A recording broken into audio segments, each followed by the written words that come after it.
Welcome to part 2 of basically medical awareness session of gestational diabetes. ठीक है, part 2 में हम आपको बताएंगे कि कौन से इस तरह के फैक्टर्स हैं जो अगर ये गेस्टेशनल डायबिटीज़ की वजह से बेबी या मदर के अंदर हो सकते हैं।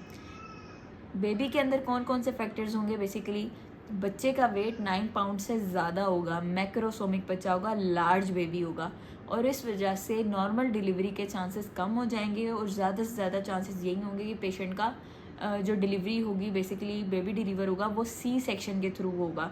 तो ऑटोमेटिकली पेशेंट का केस जो होता है वो सी सेक्शन के थ्रू सी सेक्शन की तरफ चला जाता है।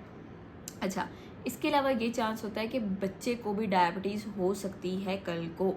इसके अलावा पेशेंट को गेस्टेशनल डायबिटीज़ ऐसी डायबिटीज़ होती है जो प्रेगनेंसी ख़त्म होने के बाद ऑटोमेटिकली ख़त्म हो जाती है, लेकिन जिस पेशेंट को एक दफ़ा गेस्टेशनल डायबिटीज़ हो जाए उसको चांस होता है कि उसको डायबिटीज़ टाइप 2 ज़िंदगी में कभी ना कभी या बहुत जल्द हो जाएगी।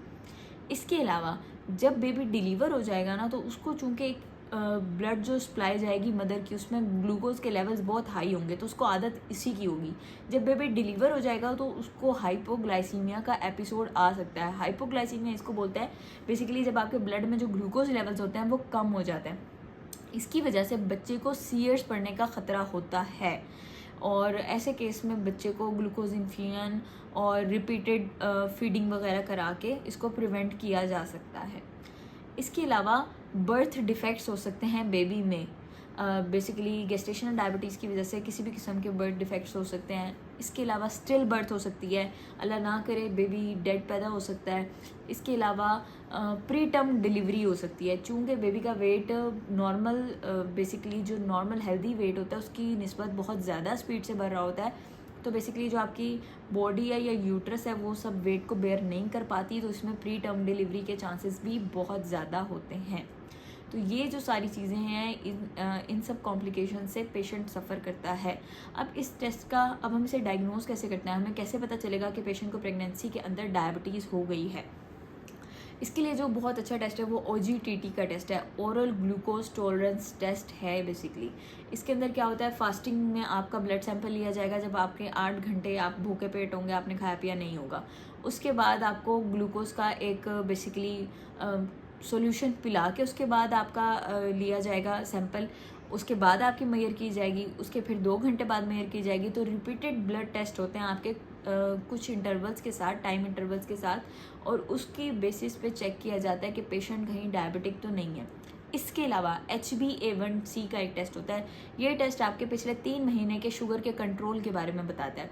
अगर आपकी HbA1c 5.7 से ज़्यादा है तो इसका मतलब आपको शुगर है, वो चाहे प्रेगनेंसी के अंदर हो या नॉर्मल प्रेगनेंसी के अलावा आपकी HbA1c हाई आ रही हो।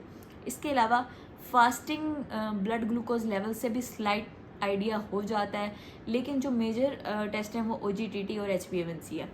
अगर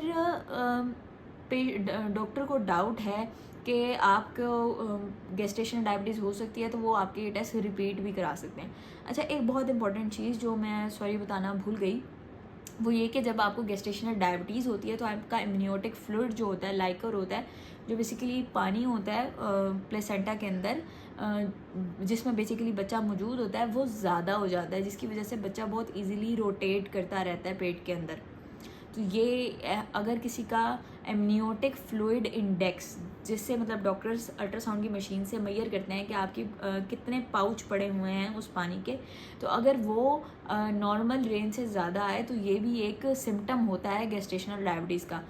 ये फिर अलार्म करता है डॉक्टर को कि पेशेंट को कोई ना कोई मसला चल रहा है, या तो वो गेस्टेशनल डायबिटीज़ है, या बच्चे के जेनेटिक मेकअप के अंदर कोई मसला है, या फिर ये फिजियोलॉजिकल अल्लाह की तरफ से भी हो सकता है। अच्छा, अब इसको हम प्रिवेंट कैसे कर सकते हैं? कौन से लाइफस्टाइल और मॉडिफिकेशंस हैं, क्या मेडिकेशन है जिससे हम इसको प्रिवेंट कर सकते हैं? सबसे पहले तो लाइफस्टाइल मॉडिफिकेशंस इसमें बहुत अहम रोल प्ले करती हैं।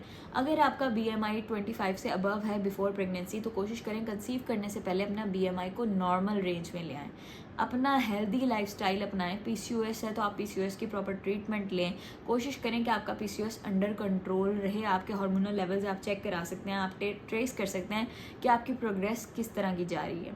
सीडेंट्री लाइफस्टाइल मत अपनाएं प्रेगनेंसी में। कोशिश करें कि बहुत ज़्यादा मीठी चीज़ें ना खाएं। वॉक करें, ब्रिस्क वॉक करें, कम से कम 20 मिनट करें अगर आप डेली बेसिस पे, तो this is fine.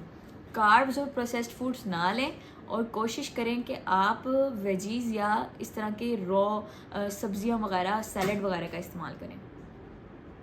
I hope आपको मेरा आज का व्लॉग पसंद आया होगा और आपको मैंने जो भी गाइड किया गेस्टेशनल डायबिटीज़ के बारे में वो आपको समझ आया होगा। मेरे चैनल को सब्सक्राइब करना मत भूलिएगा, बेल आइकन प्रेस करना मत भूलिएगा। इंशाल्लाह मुलाकात होगी नेक्स्ट व्लॉग में। तब तक आप अपना ख्याल रखिएगा। अल्लाह हाफिज़।